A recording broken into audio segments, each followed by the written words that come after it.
Arteta! What a strike! What a screamer! Zola! And a fantastic goal! Arsenal back in it!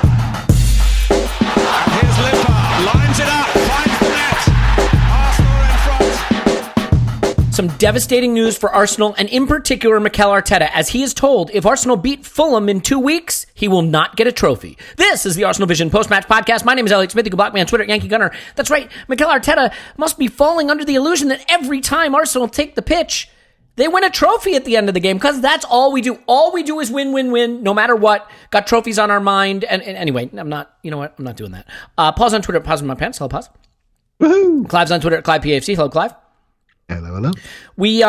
We're going to do something that we should do more often and we don't do enough, which is take listener questions. I put the call out on Twitter and Facebook, and we got some hits there, as the kids say. So we'll go through some of your questions, but I do want to at least start with some discussion of the game, and I'll start with you, Clive, because you haven't had a chance to talk about it. Paul did a little chat with Tim on the instant reaction pod for patrons. So let's get your thoughts, Clive. I think the first thing I just want to touch on, I thought the game was actually played at a much higher level and much more competitively contested than I was expecting.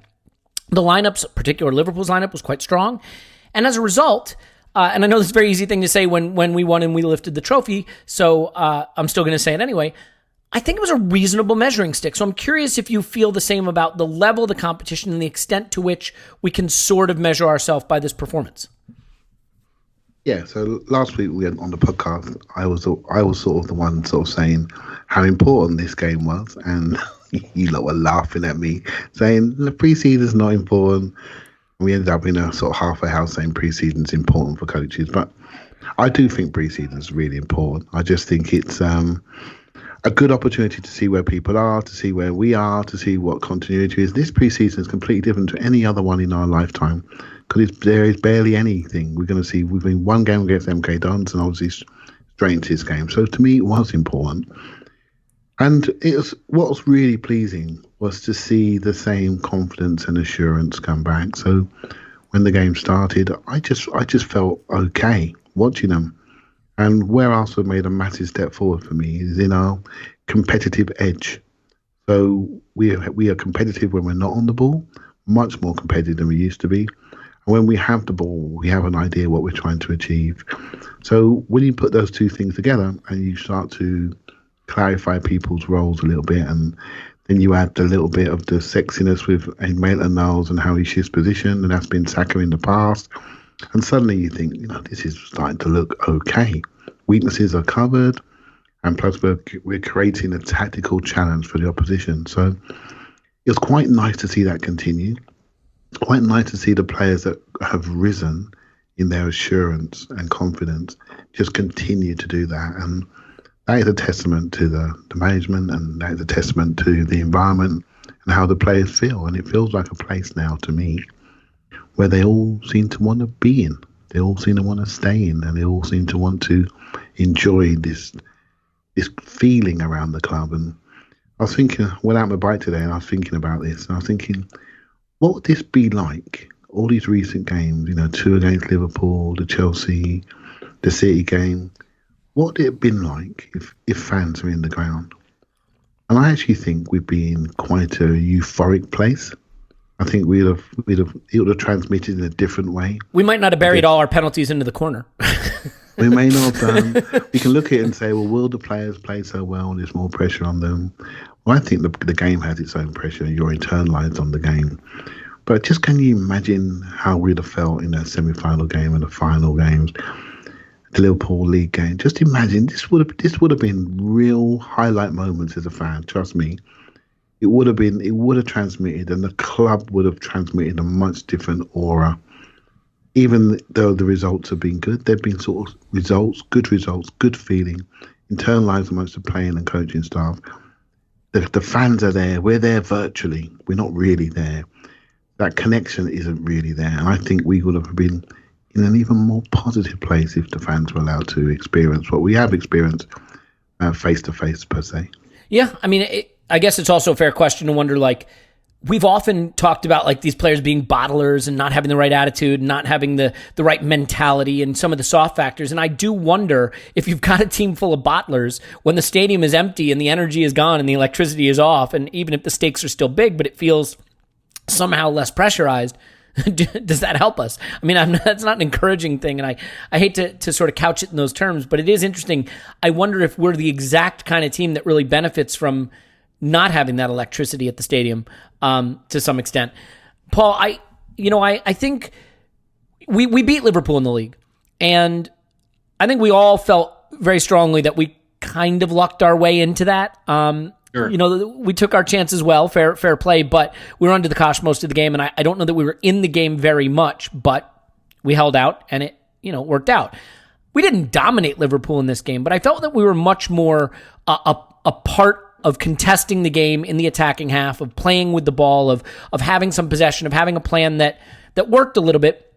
And Liverpool are maybe in a bit of a transition. They're trying to play a bit of a higher line. They're always sort of changing the extent to which they press. I don't think they really turned up the pressure on us in this game the way they did in the 2 league fixtures. But we did play out from the back quite effectively. I mean, the goal we get, Aubameyang's goal is from brilliant play out of the back. The way we used Maitland-Niles to be in the back 5, but then get forward and join up in the attack, so we had extra outlets.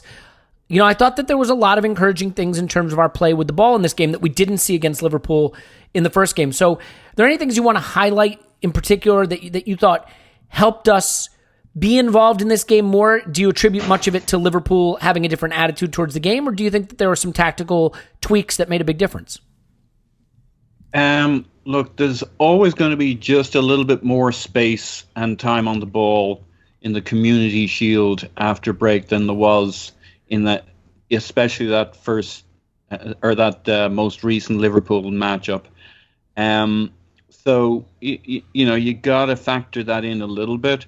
But we've also, what we did in this game, we did against City. So this is not a data point that's a total outlier. We did to Liverpool basically what we did to City, and in many ways what we did to Chelsea in the final. So this is not an outlier. You can plot a graph where we're on an upward trend, and we just moved that ball really around them. I mean, you can say that maybe Liverpool weren't as intense as they've been at other times, but they were on the play for the goal. I mean, they were right up there. They had their front three.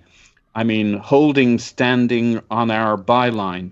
Martinez is passing under pressure to El Neni, who basically first times it to Holding, who first times it to Bellerin. And had they not pinged it one after the other, we don't get around them. And Bellerin finds that his marker is halfway between him and Saka and puts a clever ball through to him. And that's a great ball, by the way. Yeah, it is a great ball. But he has that little bit of space. Why does he have that little bit of space? Because we have used every fucking inch of that pitch. I mean, Bellerin's on the touchline, Holding's on the. We have made that pitch bigger than you can make a pitch. I mean, we've just fucking stretched it like a condom over an erect a gate post. Oh boy, gate post. Okay, thank you. Right. An erected gate post. I can live with that. I can live with that. Something for everybody in there. It's a family show. I wouldn't have said penis. Well, and there you did. And it's gone. So you can fix it in post. Yeah, definitely. And then Saka pings that ball he pings that ball. And Aubameyang is doing, we had options there. We had Tierney right up that wing, overlapping him, which we basically used every inch of the pitch, and that's a level of confidence and composure. And I got to say, in the second half, they came onto us and they were very good. And yes, they deserve that goal. But overall, I really felt we were in this game all the way through, and that we've grown as a team. I mean, Arteta's saying, there was no fear going into this game, and I believe it. And as a supporter, I didn't feel any trepidation. Okay, we went into this pretty relaxed, but as you as we got that goal, as we poured ourselves into this game, as it was clear that Liverpool were really going for it, suddenly everybody gave a shit. And by the time we reached the penalties, it was kind of finger biting and people hugging each other with the tension. So I think this was a pretty good measure. I mean, it doesn't give you anything going forward, but it gives you a bit. And I think this is reflective of the fact that we're growing into this. We don't beat Liverpool, if it's only wins and losses, we don't beat them half the time. But maybe at the moment, we could maybe win 3 out of 10 against them, with them winning 7 or 3.5. Not quite at the 4 or 5 mark. But we to your point earlier, we contend with them, and it's getting to a very interesting place for us, and there are attractive elements to our play, and it's not only because we have no choice to be passive. We come at them at moments of our choosing after we've stretched them, and it's exciting and enthusing to watch. Yeah, and you always have the choice to try to contextualize this stuff in ways that can take the shine off it. Just don't feel like doing that right now. And I fully acknowledge that I'm opting to read the positives into a performance in the Community Shield that I probably would be perfectly fine dismissing if we got hammered in that very same competition. But you always have a choice of the way you want to view things. And, as long as you're staying somewhat objective and acknowledging that you're leaning into one perspective a little more than the other, I think that's fair play, because a total outlier would be one thing, but it's not. Well, and that's a fair point too, right? I mean, we beat City and Chelsea on the way to the FA Cup final. So, Clive, you want to add to that? Yeah, just thinking really, we all feel the same. So I was just thinking as Paul was talking. So why do we feel we're more competitive? And it's really, really simple, really. Do you remember we played Liverpool in the home game last year when we went to the Diamond and they kept switching on us and going down the sides, and they pulled our Diamond almost into a flat line? What Liverpool do very cleverly is they switch play quite aggressively. They're good switchers, and they cross into a front three a lot. They get in good crossing areas. They've got a good crossing model with a triangle in the box, and they hit those areas, or they get you on a counter attack. Right? They go through you with running lines. So it's very important to be competitive in Liverpool that you're able to either have a positional system which covers the pitch, which we did when we went to a back 5. We covered the wide areas early. Or you have the ability to travel from zone to zone so they cannot get the numerical advantage they're seeking by switching play.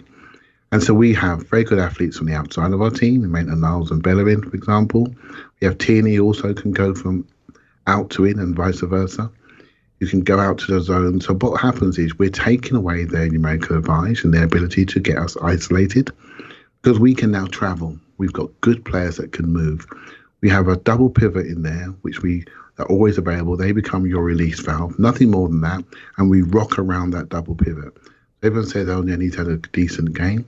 All he's done is be available. Be available for when we have the ball, that we don't just kick it back to them. And that's where the quality comes in. This is where we've really improved. We've been run off our feet. What we do, when we have our moment, we say, okay, you've had us for a little while, but we're still going to drop our centre-backs into the box. We're going to drop our double pivot in between them. And we're going to push our fullbacks high. We're going to push Maitland-Niles even higher. And we're going to say to you, come and get us then. Come and get us. You think you've got us on the road, but we're going to be brave enough to play. That's a massive mental transformation to have that assurance and ability that thinks we're as good as you. And we saw the goal, obviously the goal we loved. My favourite goal of the season was the Man City first goal. Very similar. It all come from bravery from players that are pretty average, some of them, but able to say it's okay to play here, even on our byline, even right on our goal line. We're still going to play. We're still going to pass it. We're still going to our goalkeeper. And when we get out, we're coming for you, and we're going to execute. And it is a major transformation in our mentality and competitive edge, underpinned by good tactics and understanding of the game. It's a game of numerical advantage. How can you isolate people? How can you overload people? Where you have numerical advantage, use it. Just because it's near your goal, still use it. Make them come out of their shape. And we did that consistently. And when we broke with confidence. We had good chances in the first half. And it's just wonderful to see this continue on from the City and the Chelsea games. Yeah, I agree. Since I just said I'm not going to be a downer and I want to look at this positively, let me add a slight down note, Paul, that you can address. And I'll weave in a question here because I think it hits it. Why do I pick the names that are a little tricky? Sarakaya comes in at void_main, where the O in void is a 0, says, I have little confidence in us breaking down mid and bottom table teams. Even if we add a creative mid, it won't it need a major change in our gameplay strategy? What do you think Arteta is thinking here? Last season we struggled and eked out wins, but that's not really sustainable. The reason I weave in this question here, Paul, is we beat Liverpool in the league. We beat Chelsea, City, then Chelsea, now Liverpool again, all with this back three, avoiding midfield, playing out from the back, and then quick counterattacks. We actually were long ball FC at times in this game, and it's worked, certainly. I do think in terms of the paucity of chances we create against the smaller teams, Arteta might randomly prefer to play the top 6 every week than the bottom 6, given the patterns of play we've developed and the way we create our chances. So, pertinent to Sarakaya's question, do we need a different strategy, a different approach for the games where you have to get 3 points every week? Is there any cause for concern that this system that we've developed that's been so successful over the last, few big games doesn't necessarily yield the same outcome in the other kinds of games against the small teams? Sure. I think Tim nailed it succinctly and eloquently in the post-match reaction pod. And, we have our plan B working very well. What we don't have is a plan A that makes the middle tier clubs in the Premier League quake. Maybe not even the lower tier clubs. We'll probably still outplay those guys just because we have enough quality. But the mid tier, we're not able to separate ourselves and establish our quality over them at the moment. And I think we need to add 1 or 2 players to be able to play in a different way there.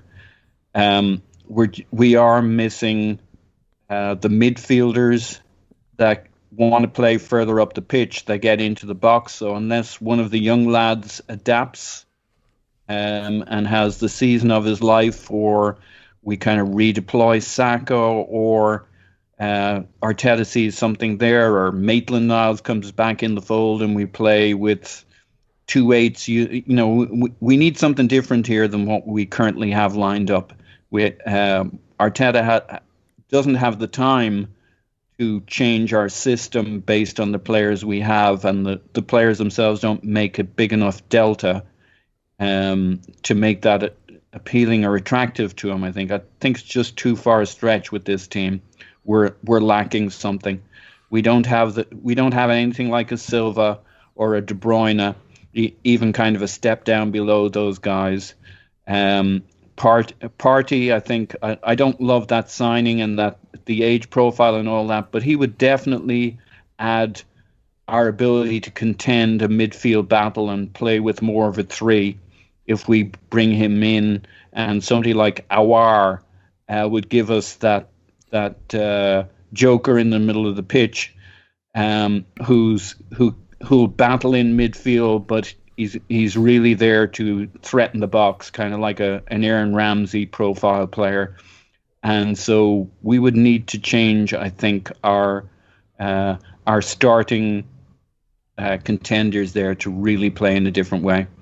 Yeah, I'm going to let you have a go at this, Clive, but I think the one thing that I would say, playing against Chelsea in the final, I kind of saw a little glimpse of our issues. And I know Chelsea has scored a lot of goals and created a lot of chances, so maybe reading from this one game is a mistake. But because they don't have anyone in advanced midfield that hurts you, and because Jorginho and Kovacic really are good controlling central midfielders, but not much more than that, you know where the threat's coming from, and I think it's a lot more easy to shut it down. Now, when you have great wingers who can cut inside, their wingers like to cut inside, more like Pepe on both sides. Pulisic likes to do it, and Mount cuts inside and plays almost like a 10, and that's how they address that issue.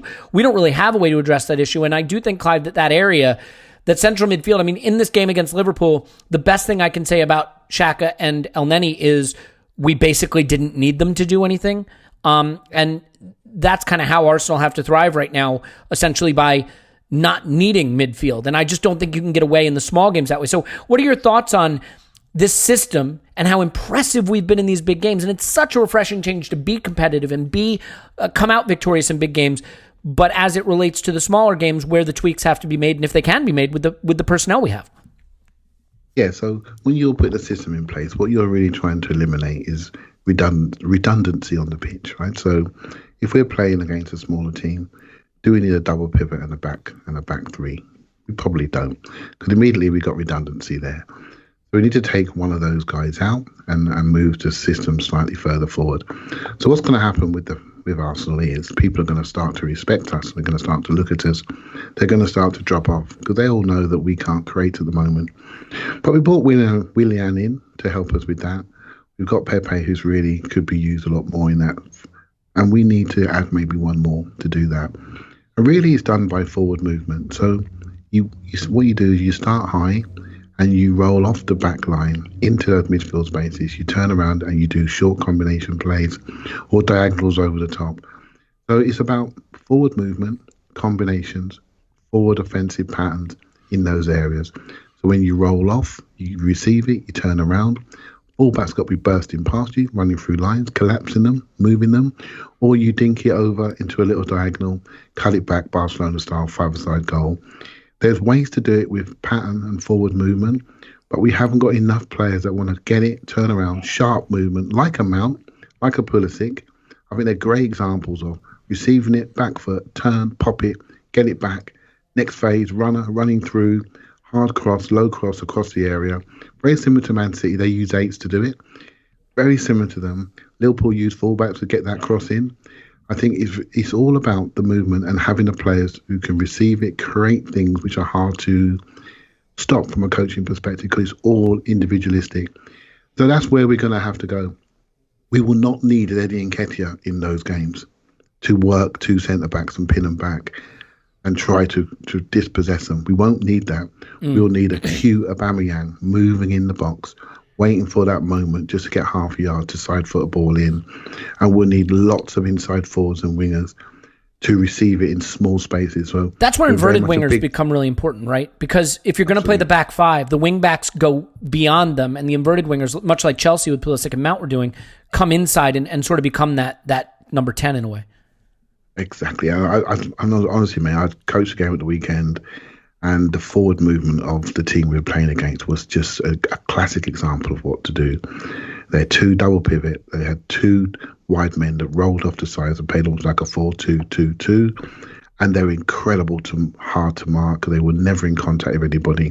They turned around, punched it off the line, 1-2s through, and we were like fighting to hold on to them. And it wasn't a battle. It was all about movement and knowing when to trigger, when to release, knowing when to go. Then fullbacks will come and join in. It was all done on timing.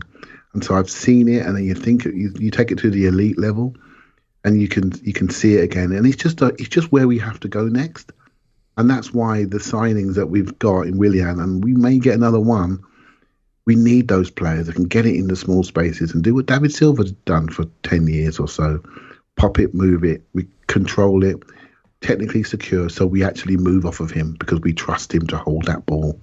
And I think we need one more of those as this team develops and people start to respect us and drop away. And then we can develop a new game, which we haven't really seen yet because it's not been part of the initial structure that Arteta's put in place. Yeah, and I mean, I think that you start to see a way that we could do it without necessarily fixing, in quotes, the midfield right away. Pepe drifting inside, maybe Saka drifting in from the left, or maybe it's Willian who plays inverted and drifts in and sort of provides that creativity. I think it is an open question as what we're going to do with Saka. I mean, we've now seen him sort of thrive on that right that you have to think is Pepe's role. He hasn't really played left wide forward in months and months and months and months. You know, he's been a left wing back. He's been the right-sided forward. Can anyone think of the last time he played left-sided forward? I mean, that's basically Aubameyang's position. Now, maybe that changes if Lacazette goes, but it'll be interesting to see what happens. Just to sort of wrap up on this game, because I do want to get to the questions, and we've got a lot of them. And maybe what I can do is bring in a question here to you, Paul.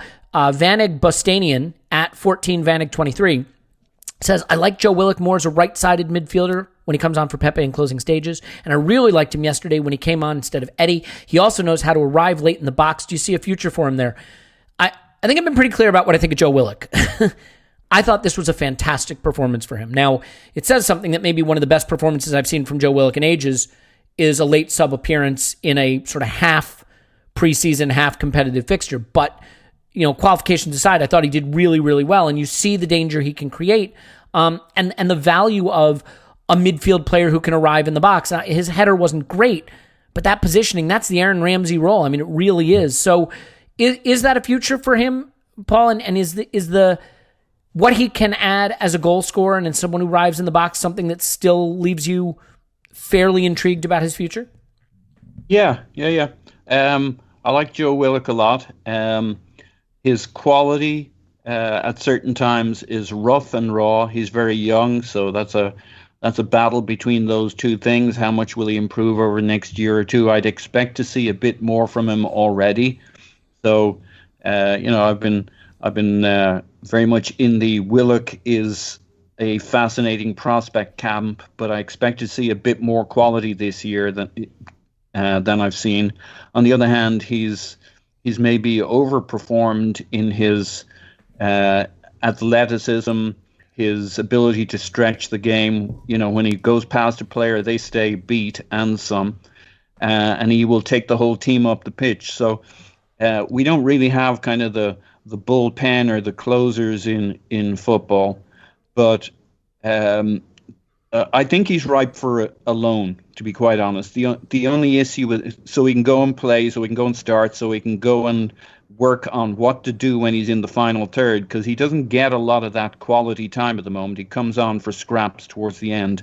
On the other hand, he's apparently extremely useful because he's had closing in on the best part of 50 starts now. I think it was up to 44, 45, not starts, sorry, appearances, 44, 45, almost all of them as a sub. He probably has, something like 7 Premier League starts. But how do you send out, I don't see who we'd be replacing him with so far this summer. So where are you replacing that utility sub next season? So he may weirdly have made himself somewhat irreplaceable within our closers who come on and provide legs and minutes. But he could really do with a loan so he can sharpen himself up and settle into a position. I mean, it's challenging for him. I mean, he's been played as a 10 a number of times. And then he comes on and he's like an 8 or he's a wide player. And then the stage of the game he comes on, just because you're playing in a particular position doesn't mean that it isn't a radically different role based on what you've been told to do. If you've been told to run up towards the corner flag and put the ball there and win a corner in the last 5 minutes, just because you're standing at the 8th spot or over on the right side of the field doesn't exactly mean you're playing as an 8, that you're getting all of the experiences that you get from the start of a game or in the core periods of a game. So I think it's been tough on him. I think we use him as a closer, and that might be great for, maybe you keep him around for a season or so and then he gets his loan, or you try to transition him to a mature, more rounded player. But I mean, in some ways he's doing great given the fact that he's always kind of drinking the dregs at closing time for us.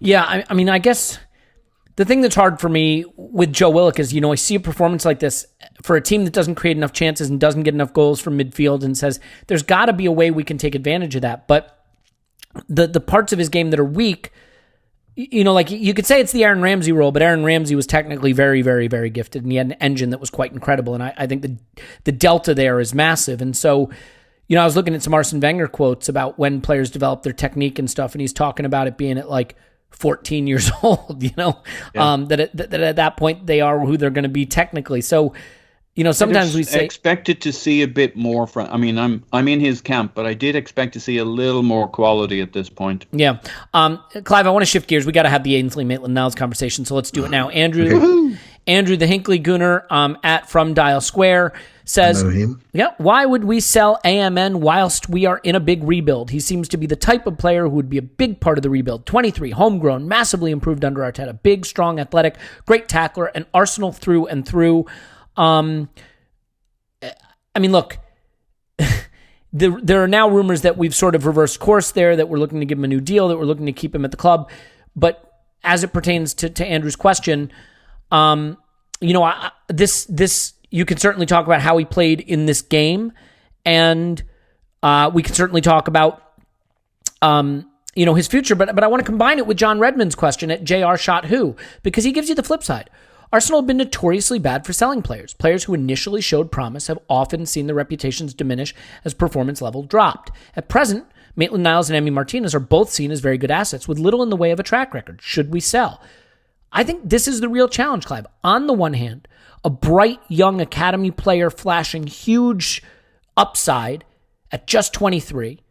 On the flip side, a track record of a club that needs to raise money, that has really been so scared to do what Ted Knutson from StatsBomb said, which is kill your darlings, holding on to players too long. And let's face it, when you lose an Aaron Ramsey for free instead of getting $50 million, when you lose an Alexis Sanchez for essentially free, when instead of selling Mesut Ozil, you commit him to huge wages, and now you're probably going to lose him for free, you wind up having to sell players you'd rather not sell.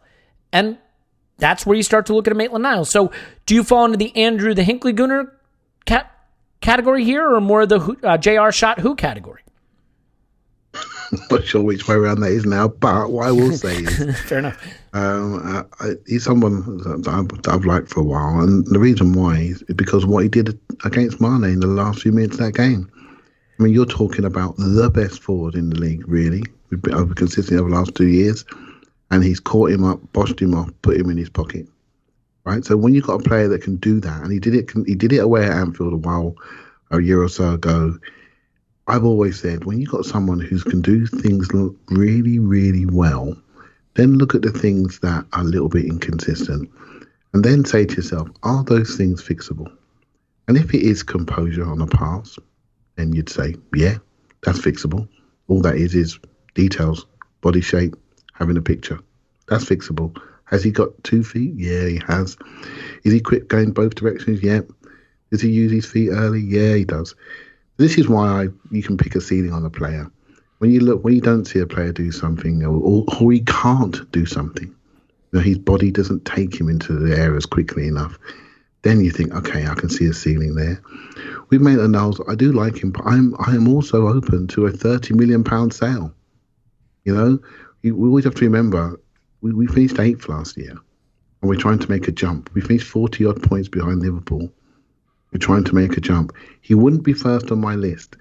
It's interesting, I was listening to Andrew and James today, and everyone's talking about this, Maitland-Niles and Martinez. You know what I'm thinking? I'm thinking, if I'm Reece Nelson, I'll be a little bit worried at the moment, because Smith Rowe's come back in. Willock's had a good performance. I'm doing okay. Wasn't a great little cameo for Nelson either, I felt. I thought Willock far surpassed him in terms of that sub appearance.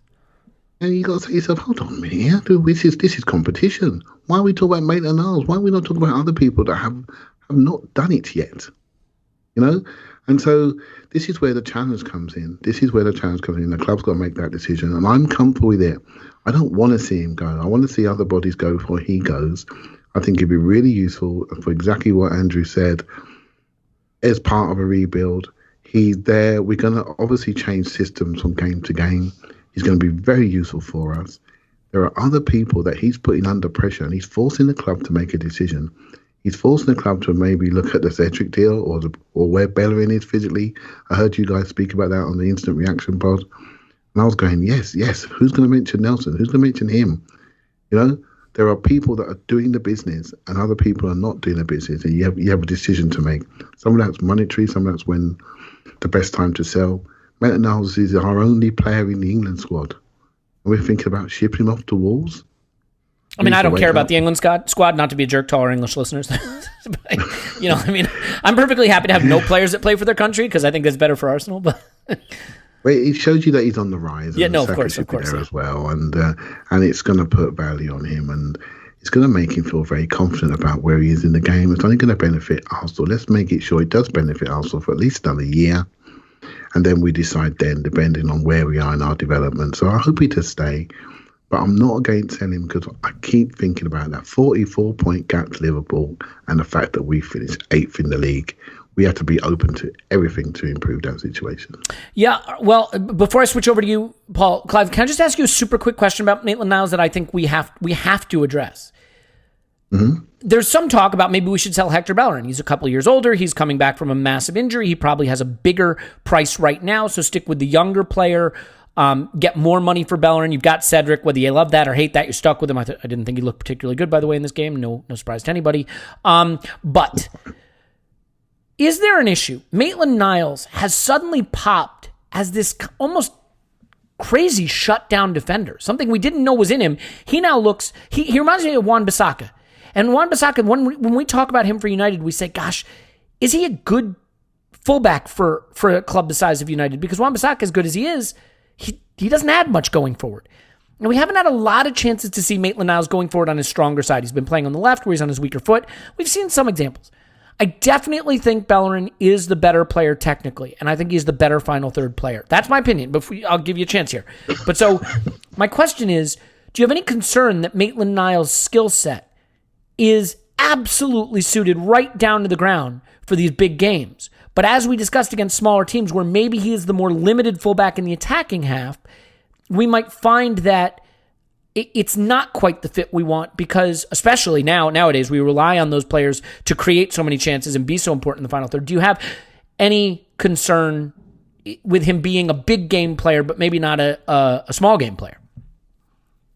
I think it's easier for his attributes to come out in big games. He reminds me so much of my own son. He's just better in tough defensive moments, rather than when he's got time against the teams that are not so aggressive and progressive. So but I do think that skill's in him. He's got those skills. He's got those techniques. He definitely has. He's got the ability to manipulate the ball in small spaces. And more importantly, I've always felt this. I've always felt he's the best partner for Pepe on that right-hand side. And so when you pick a player, you want to specifically why get another player. Just out of curiosity, like what do you like with him partnering Pepe that you like more than Bellerin doing it, for example? I think he gives him the ball first time really easy, punch straight in. Then that creates yards for Pepe to do what he likes. I think he gets around him quicker. I think he plays the ball first time inside, outside of both feet, and he's got more angles to feed the ball into him. Because he's a midfielder, he can step you and carry. So Bellerin is I call him a big space player, a running player that runs into areas and does it really well. He's quite aggressive. He makes people follow him. There's cat and mouse with him. He's not a small space technical player. He's not a great varied passer. He's a simplistic passer, punch and go, 1-2 merchant. So I think Maitland-Niles, with his history as a midfielder and a winger, he's got more technical ability on the ball.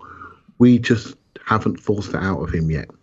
You know, and I think a lot of times because he's on his wrong foot, he can stop you, he can start, he can do a lot, mate. He is a South London technical baller.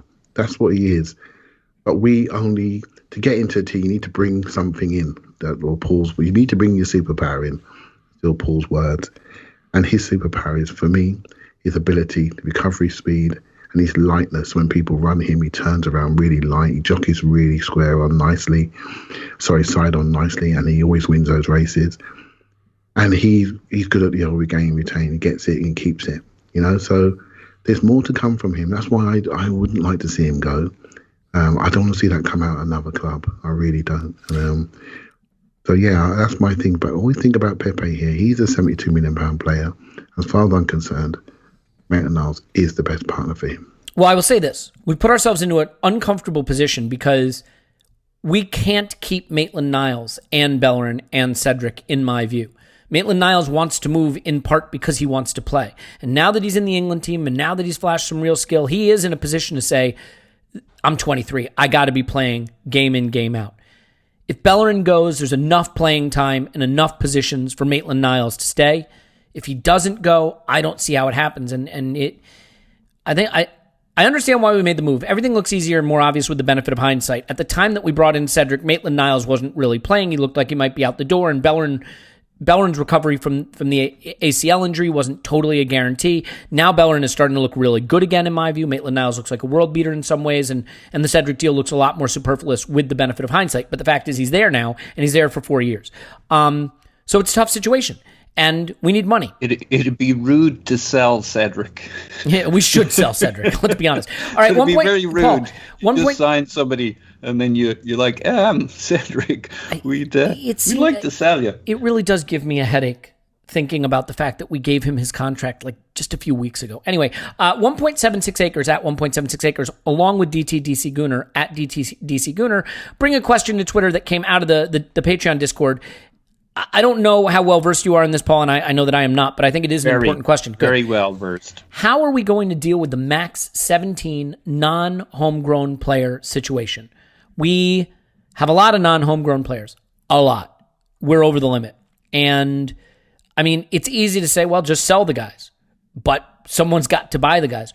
Are we potentially in a situation where we're going to have a bit of a fire sale and do some deals that people will say it's a terrible deal for us because we forced ourselves into this situation with the homegrown player situation? There are situations we've too many non-homegrown, right? Yeah. I mean, we've got plenty of homegrown players we can use because we've relied on so many academy kids and stuff. Yeah. Mm-hmm. Yeah. And by the way, I should mention, academy kids don't count towards your squad at all. You can have as many of them as you want. Yeah. So, you get a 25-man squad, 17 non-homegrown, and then 800 academy kids if you want. That doesn't matter.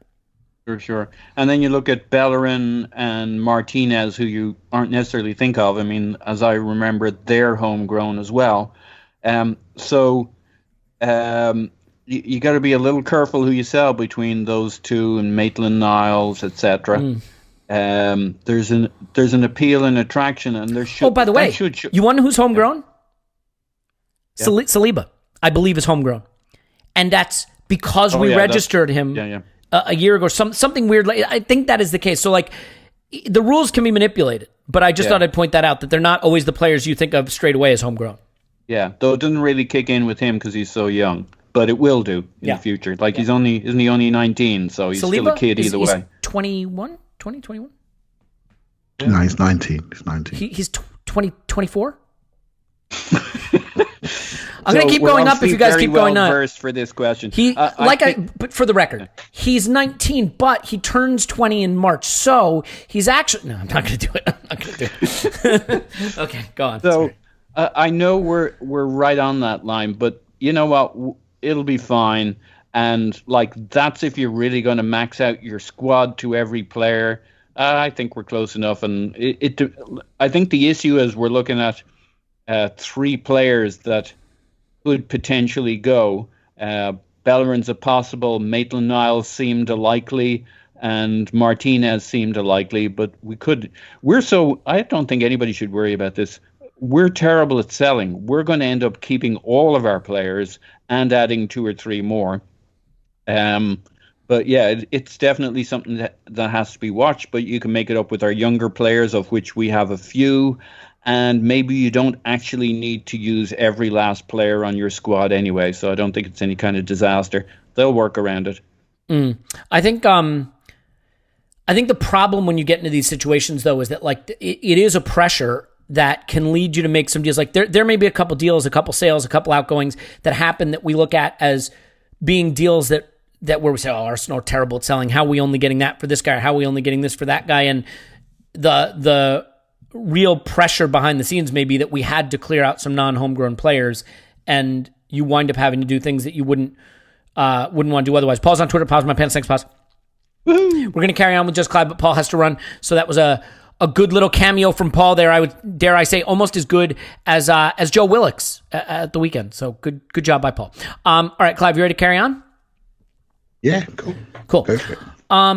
Here's one from Thomas Good James. point about the homegrown player, by the way. I didn't realise that. Yeah, we're in trouble. If you registered 3 years before you're 21, then you become homegrown. So obviously we did that earlier with Saliba at 18, and so yeah, it's a great spot. I didn't see that. Nice one. Yeah. Actually, I'm gonna. So let me do this. Let's start with Thomas James' question at Ebby Thomas J on Twitter. How many CMs, including Ceballos, will we bring in by the end of the window? Not how many would you like us to bring in? How many will we? So, give me the number, Ceballos included, and I don't think it's a foregone conclusion that he's coming, but I think he probably will. How many central midfielders or attacking midfielders, full stop, will come in by the end of the window? I would like to see 2 more. Ceballos plus 2, so 3 total. Yeah, 3 total. I would like to see 1 loan. I would like to see Coutinho loaned. And I would like to see a deep midfielder come in and someone like Thomas Partey come in. And then I think Ceballos as well. And I think then you can lose Torreira, you can lose Guendouzi. And then it's all about how you use Smith-Rowe, Willock, Maitland-Niles, Saka to fill those midfield places. So that's plenty. So that's what I'd like to see happen. I think the Coutinho one, it may not happen. I don't know the Barcelona situation. But I do love his turnaround ability, and there is going to be times we can need a true number 10 at home. And so I like that. I also think, you know my views about midfield at the base. I think we need the ability on the half turn to move. I heard you guys speaking about that the other day, and I thought, yep, that's exactly it. We've got to have the ability to receive on a half turn so we can play through people like water. And then that's where we're still a little bit square at the moment. We're still a little bit passing backwards, still a bit sideways. Ceballos gave us a little bit of go forward last year, half turn, receiving it, punching it forward. We need more of that, and we need more ability to carry it past people if we have to, because we're being pressed and we can't have people who can't athletically beat their man. So 1 more at the deep side of the team, and 1 more at the sort of like a false forward rolling in. That's what I'd like to see. Yeah, I mean, by the way, I should mention, and I can't scroll up and find it, but Gwinner at GWNNER also asked that question almost exactly the same. So how do you say that name? Is it Geraint Williams? Geraint Williams. Okay. Yeah, I've said it wrong so many times that now I can't remember which is the right way. But it's on brand, so that's good. All right, rapid fire. Here we go. Jason Carepsi at Jason Carepsi. Carapesi. You know what, Jason? He's just Jason. He's just Jason to me. Gun to your head, October 7th. Do we have Guendouzi? Do we have Aouar?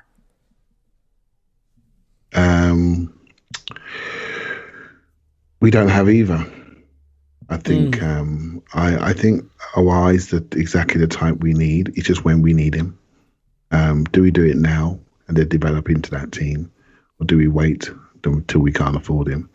He is the right player for us. I'm just worried that we're still going to be developing back 3 defenders. We've still got 2 young guys at the back there.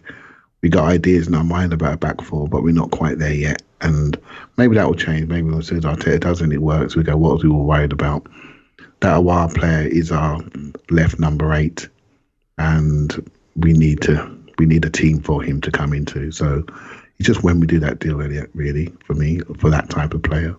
But Guendouzi, I see him going out. He'll go out, whether it be on loan or whether it be sold, but he will go out. And it's just a matter of when we get that cash back to be able to use it in the to replace him. There was some rumor today of like a loan to Valencia with a guaranteed buy option of like £17 million. And honestly, if that's what it winds up being, then we have botched that situation something fierce. I just think my hope is that I do feel we have leverage, because I don't think a kid who is basically just fresh out of his teenage years, who just started getting France call-ups, can afford to go a season not playing. And I think he's got to rebuild his value too. He has a role in this, but we'll see. Boyce and Dina Ronha both asked the same question within 1 tweet of each other. So Boyce is at Samurai Hawk and Dina Ronha is at Dina Ronha UK. They just asked it slightly different. Dina Ronha says 50 million on Aouar Party, and Boyce just says simply, if you could have one of Aouar Party, why would you always pick Aouar? I don't think you would. What would you do under that circumstances? £50 million tomorrow, they arrive. Who are you taking? I'll be honest with you. I love Thomas Partey, as you know.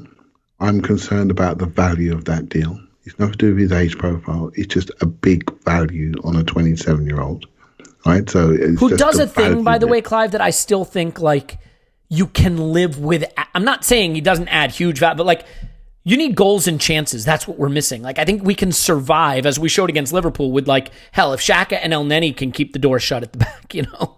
Yeah, the thing about Thomas Partey is. He's a player that gives us a different level of competitiveness. While what you have to understand about him is that he's so technically secure. He's just because he's 6 foot plus and he can run around and he can win duels. That's not what I'm looking at him for. We were speaking about Thiago the other week, and he does the same thing. They play into him. He keeps it. He moves it. Thiago's special on the turnaround. He's got more composure moves. But Partey's take-on ability is really up there. It really is. And that means that teams going to have to respect us in possession in a different way to they respect Elneny and Xhaka. So we're Arsenal fans, right? So we like our little number 8s and our little number 10s. We've had quite a few of them, and we're still 44 points behind Liverpool. At some point, you've got to say, I'm sticking a man in here. I'm going to dominate this space. I'm going to dominate the central areas. He fills holes. He puts out fires. He's not a dominant force that says, I'm the guy in here. You've got to get through. I've got the ball. I've got my head up, and I'm coming for you. We haven't had that player for a long time. Can I give you one small counterpoint to that? I totally agree with you saying that, but you could make the argument that we became 44 points behind Liverpool and dropped to 8th in the season where we stopped having anyone playing that 8/10 role, right? The irony is we always did have them, and as long as we always had them, we always stayed top 4, even if we weren't where we wanted to be. When we stopped having them, when Ozil drops out of the team, when Ramsey leaves, that's when it all fell apart. It didn't all fall apart when Vieira left. It didn't all fall apart, at that time. We stopped winning titles, but we stayed a very good team that was competitive in Europe and England.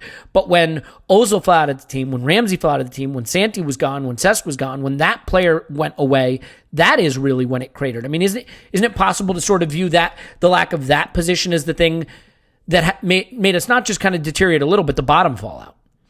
I wouldn't say the bottom fell out because of that. Because you look at that a lot with your eye. You look at that. I do. You look That's at very chance fair. creation. Yep. Very, very fair. You look at that.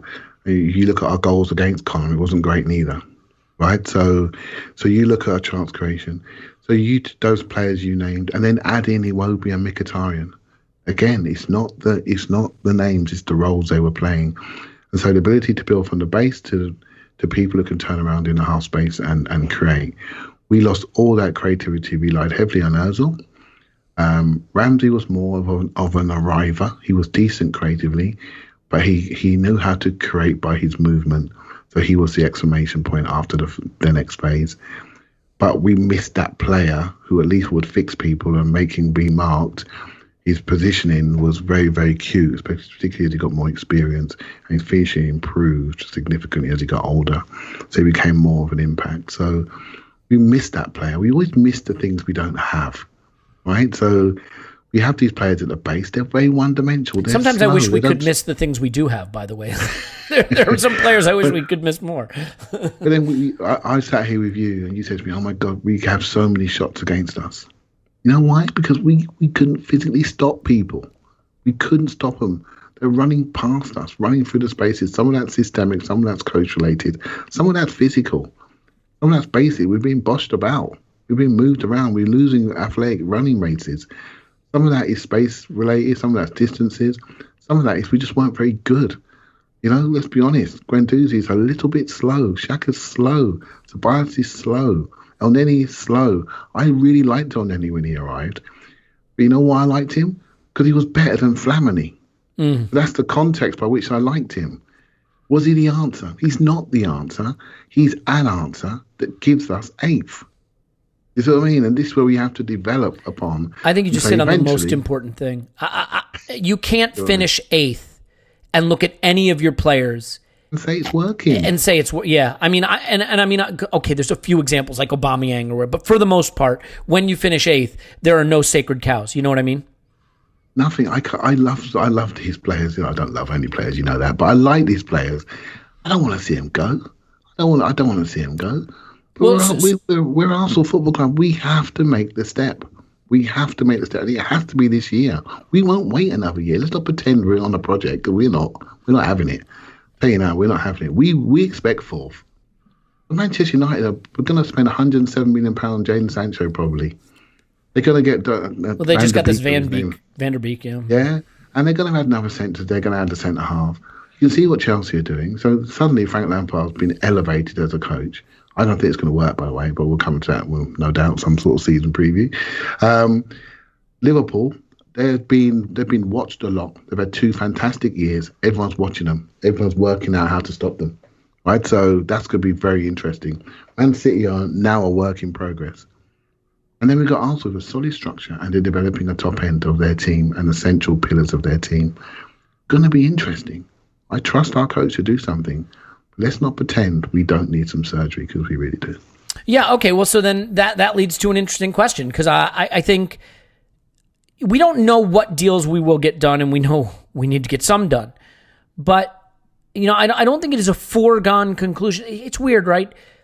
There's this euphoria that sort of washes over fans in the summer, a renewed belief, and you need it. To deal with football, you've got to be an optimist at some level, even if you won't admit it. And we did just win the FA Cup, so that explains some euphoria right there. And then you go into the summer and you just sort of assume, for no reason that I can really identify, you just sort of assume that we'll be that we'll do the business. And that will be better next season. There's this sort of assumption. But you look at the economics of it, and we're about to have £100 million loss, right? Or more. At least, yep. And there's not a lot of evidence of the owner wanting to just kick his money into it. So you do say, why do we believe that we're going to do all this business? And I think it is fair to sort of question where this euphoria comes from. Not to say that I don't think it'll happen, but I don't know what evidence we see to suggest that it'll happen. So let me ask you this. Kevin Deneen at Gunnar Deneen asks, with supposed new contracts for Martinez and AMN, assuming we keep them, where do Arsenal generate cash from now? I mean, unless you think we're just going to see the owner put money in to buy players, cash has to come from somewhere. Where are we going to generate it? Clive, if we now won't sell Emi and we won't sell AMN, and I understand why we don't want to do that, but if we're not, where do we generate cash? So you're looking at Lacazette. No, that's By the way, I should mention that Aaron Rolls at Aaron Rolls also said asked the same question. Sorry. Okay. Important interjection. It's very important. Yeah. I can see Lacazette going, but I'll be honest with you, I'd like to see him replaced. Right? So that's an issue. So I do think someone we like is going to go. It's going to be Bellerin, it's going to be Maitland-Niles, it's going to be one of them. They're going to go, and then he will probably go. Obviously Guendouzi will probably go at some point. Just not sure how he's going to go and what the deal's going to look like. Xhaka will stay. So we got some work to do. There'll be some loans going out the doors. The Holding's going to go out the door on loan. Chambers is being looked at by Fulham for 12 million. Maybe we can sneak that to 15. But he's not fit, but they may still take him because he's a known quantity to them. That's a little bit of cash there. We've got enough centre-backs. Socrates, it looks like he's going to go to Napoli, is it? For about 5 million. Was it Roma? Not sure which one. Somebody's probably correcting me as we speak right now. So that's a little bit of change there. Mustafi's sitting there with a torn hamstring. He won't be back till October. Will he go in this window or will he stay? If he stays in January, he can go on a free transfer. £35 million and a half. That's not great, is it? That's not great. We don't sell Val, do we? Paul's absolutely right. So we've got a few Krasnik, we've got him, we got a few that can go, So, but it's not big money. So for me, the big money is going to be someone going. It's going to be Maitland-Niles or it's going to be Bellerin, and it's going to break my heart to see either of them go, but we need to do something to get the players we need in essential areas, which will change our identity. That Awara, and if it's Party and if it's Awara, what that does is that takes Arsenal from being a promising club that's going to finish in the top 6 to somebody that can threaten the top 4. Yeah, I think it is tough because if you're going to buy all these players that we think we're going to buy, the money has to come from somewhere. And if we're not selling Maitland-Niles, we're not selling Emi Martinez, are we selling Leno? Are we selling Hector? Because it's got to come from somewhere. Let's do this then. Let's steal an idea from a bigger and better podcast. Luca at Luca AFC says, do an Arscast extra style transfer money net spend thing. How many players and for how much? So let's just go through it together, Paul Clive. Let's see if we can workshop this just a little bit. So let's say outgoings. Let's start working through them. You think Guendouzi will go? Do you think it'll be a loan or a fee? think it will be a loan fee of around 8 million and a buy of around 20. Forget the buy because we don't get it now. Let's just do the loan then, okay? 8 million. Okay. Yeah. Maitland-Niles, do you think he'll wind up going anyway? I don't know, but I'm 50-50 on that. Massively 50-50 on that. I think he could go. I don't want. Could he go for 25 million? Could it be pushed up that high now that he's an England international? For me, it's 25. Okay, let's say he goes for 25. Martinez or Leno, you think either one goes? I think they do go. I think one goes. It's going to be Martinez. If either of them go, it's going to be Martinez. It's going to be. It won't be in January. It'll be like now. Right? So 15. If I'm Arsenal, it's got to be 20. 20. He has got to be 20. I would say 25. It's not going to be 25. I'd love it, but I don't think it is. Yeah. Yeah, I would say 20, just based on goalkeeper prices. And I can only go on the guy that's just gone from Bournemouth to Sheffield United, and it's 18 million. And I'm thinking, you know what? Didn't Brighton turn down a guy? It was Bournemouth. Yeah, 18 million. Gosh, incredible. Yeah, 18 million. And he's not that good. Okay, how about let's flit around here a little bit. Can we sell Kolasinac, or is he's rumored to go, but is it free? It's like 4 or 5 million. Is it? Okay. Let's give ourselves 4 million. And did we get something for Mkhitaryan, or is he just going for free? I think they've I just flashed up just now. Actually, he's cancelled a contract, and obviously they're taking on his 180 grand wages. So, El Neni, do we just sell him somewhere for 4 or 5 million? That's what it looks like, 4 or 5 million. And we bought him for 6-7 million. So yeah, I think he's going to go before the Turkey awaits, I'm afraid. Socrates, 4 million. Yeah. Okay. To one of the Italian clubs, which I've forgotten. And then in the front line, I'm trying to think, is there anyone? Lacazette, do you think he'll go? Lacazette's the big money one. I think there's no talk of a contract. He's 2 years left to go. This is the time to talk to him. All you read is that he's available, and all you read that Juventus and Athletic Madrid are looking at him. Is that the start of a bidding war? I don't think anyone's going to bid anybody at the moment, and because everyone knows it's a buyer's market, lots of these things are going to happen late. Why take 30 million on deadline day? I'd say that's the one. That's the goodie one. That's what's going to pay for our midfield if Lacazette goes. Okay, so let's say 30 million. You think 30 million, 35? I'd say 30 in this market. It's low for a striker of international quality, but or near low, international quality. But we would take it. Yep. All right.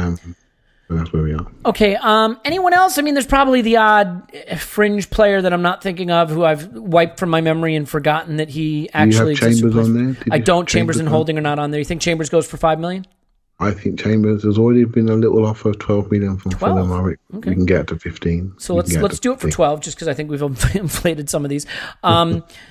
Holding probably stays. Holding stays. I reckon he's going to go for a loan. Newcastle for 1 year. When David Luiz goes, he comes back in, depending on how he's done. Played well at the weekend, I thought. He's okay, close to his goal. Okay, so that puts us at 107 million, which is admittedly a lot more than I was expecting, and maybe a lot more is necessary. But that's not half bad. Do you think any of is there potential for like a Nelson to get sold, or a Willock, or a Eddie Nketiah or anyone like that, or no? I don't see that. If, for example, there's a guy at Celtic who lots of us like. If there's an opportunity to get Edouard, that guy, right? Yeah. If there's an opportunity to get that guy, and somebody was offering, like 15 to 20 million for Eddie, you got to say to yourself, Martinelli and Eddie are very similar in what they do and what they offer. At some point, there's going to be a decision to be made, but Martinelli's not back till January, so there's no rush to do that. There's no rush to do a Nelson unless somebody like Crystal Palace fancies taking the Zaha money. They've already got the lefty from QPR, Ize, his name is, who's a bright player. Are they going to add another tricky wide man that can play inside in someone like a Nelson? Are they prepared to pay for it while they move Zaha on? They may do that. So that could be something that comes out of the sky. He's a nice player, Nelson. But much like Ainsley Maitland-Niles, much like Eddie, all of them, everybody is available in my opinion. Even though I love them, I just can't. I want us to move forward, and we need better quality. So it's just a matter of what's the best time and who's got the highest ceiling, where's the opportunity to present itself. Much like it did with Iwobi. opportunity presented itself and we took it. Yeah. Okay, so we're at 107 million.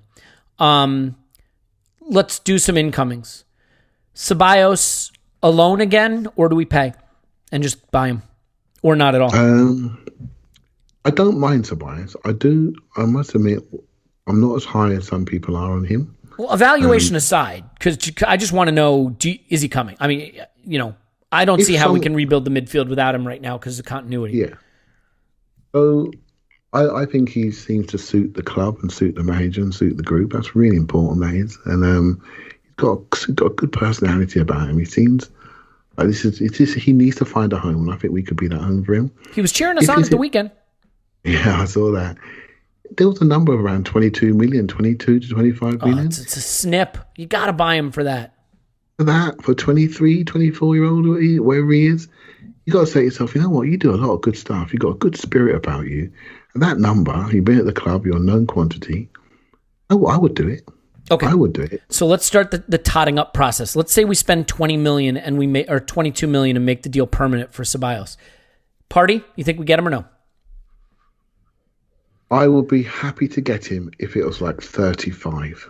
If it's 45, I wonder about that number, Elliot. I've got to be honest with you. I wonder about that number. Okay. I think it's too much. What about Aouar? I don't see us being able to get him personally, but what do you think? I like him. And that's if you're going over 40 million, make it be for him. If you're so let's do this. Let's put a 45 million purchase for one of our party with the assumption that we will buy someone in midfield for roughly 45 million. How's that sound? Yeah, sounds one of them, but not both of them. Agreed? We need both, but hey, okay. we need three, but yeah, I agree. I mean, Ceballos, Aouar, and Party, sign me up for the title, baby. All right, but so let's say we do one of them. So we're at 67 million now on two purchases. Magalhaes, Gabriel, yes? Yep. Done, you think? 25 approx, rising at 27. That's in the bag. So 50 million, we're up to... Wait, no, that doesn't make any sense. 45 plus 22 plus... What did we say, 25 roughly? 92 million. And then Coutinho loan, Thiago loan, any of that stuff? I like the Coutinho option, mainly because it just feels easy with the with our director of football stroke agent. And, I think the Willian move ruled that out, in my opinion. Willian was free, right? We didn't pay for him. We didn't pay for him. Right, yeah. We didn't pay for him. So the funny thing is, we're sitting at 92 out and 107 in with one of Partey or Aouar, with Gabriel, and with Ceballos. And a little bit of wiggle room if we wanted to push the boat out for maybe one more player. Not a massively expensive one, but one more. I mean, you wouldn't...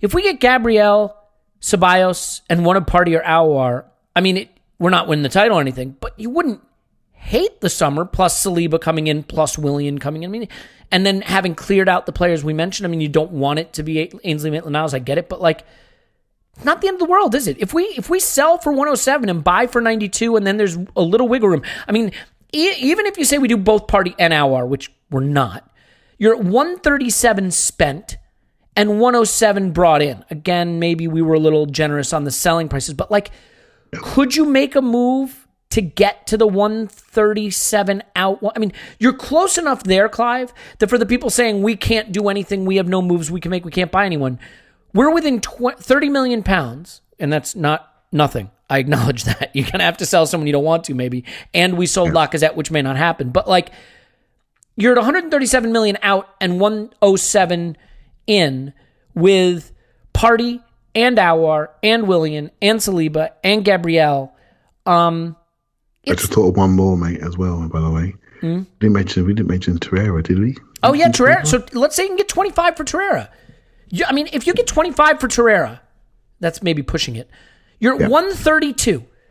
It would be 137 in our estimation to do Partey, Aouar, Saliba, Gabriel, Willian. It's not half. Oh, and Ceballos, permanent. Yeah. That's not bad. If you're looking at the midfield, then Ceballos, Partey, Aouar, a front line of some combination of Willian, Saka, Aubameyang, Pepe. A back line. You can defer Ceballos. You can loan him for the first year, and then for 5 Well, no, million, come on, I'm not doing that. But my point is You know, and then maybe, I mean, it's crazy, and I know he won't do it, and he's been never present. I realize my bias is showing, but like, if someone wanted to give you 30 million pounds for Xhaka, and you've got Ceballos, Partey, and Aouar, and some kids and some other people behind it, like, could you do it? So the crazy thing is, this is actually, you know what's funny? About 5 minutes ago, I said, where's this optimism come from of how we're actually going to make these moves? If we make the sales we just said, and I have to admit, Clive, I think we've made it sound like we can do some sales that are harder to do than maybe we think, and at some prices that maybe we won't get. But we're within a margin of error that would let us, and again, maybe we can't get Partey and maybe we can't get Aouar. Like, I fully acknowledge those are players we may not even be able to get, money aside. And maybe Ceballos stays at Madrid. They may just not let us get him. But at least from an economic standpoint, I think what we've identified is that it could happen. It could happen for us this summer that we could do the deals we want to do using just the proceeds from sales we make, or at least getting pretty close. That's kind of encouraging, isn't it? It is. A normal year, if I said to you, we're going to have 50 million to spend, so we can do what we like, we can only afford to spend 50 million on top of that.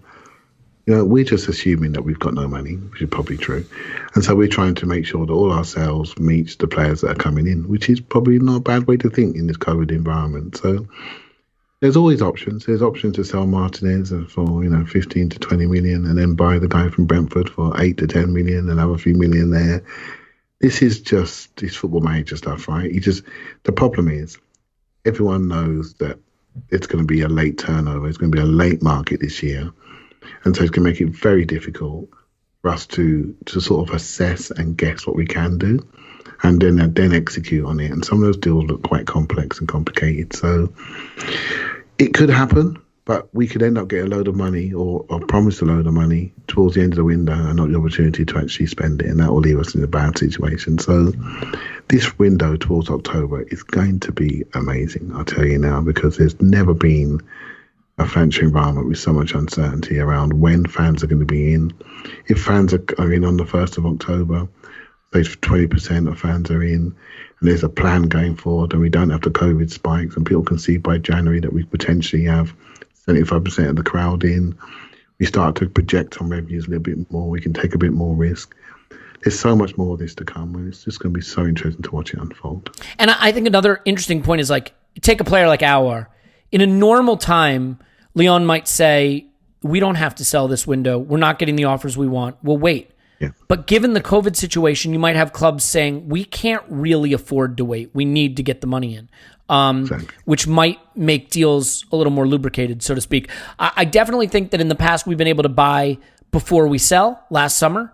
This summer, I think we're going to have to sell before we buy the big ones. Or at least, if not sell, know that the deals are in place that we could pull the trigger on. You know what I mean? Absolutely. And by the way, none of us want to see Maitland-Niles go. None of us want to see Emi Martinez go. We don't. I get it. If we could pull off the summer I just said to you, get Aouar, get Partey, get Ceballos, Gabriel, Saliba, Willian, and we'd have to move on Maitland-Niles and Emi Martinez to do that, I can't imagine there are many people listening to this saying they wouldn't take that trade. So this is why you take your medicine. Sometimes taking your medicine actually makes you healthier. That's what medicine does. More controversial takes like that on future Arsenal Vision post-match podcast. Clive, Ted called it, didn't he? He said it. Don't be afraid to churn. I mean, I learned a lot from that. Kill your darlings, yeah. It's churn. Just churn it. Do it. To everything, churn. There is a season, churn, as the Beatles once said. Clive's on Twitter, ClivePFC. Thanks, man. Thank you very much. My name's Alex Smith. You can block me on Twitter. Yankee Gunner gives 5-star review. And if you'd like, we're going to be doing some video podcasts that will show up on the old Patreon side. And if you don't like, that's totally fine too. We're also going to be doing our Predictatron there. And next week, we'll have a season preview that includes listener participation.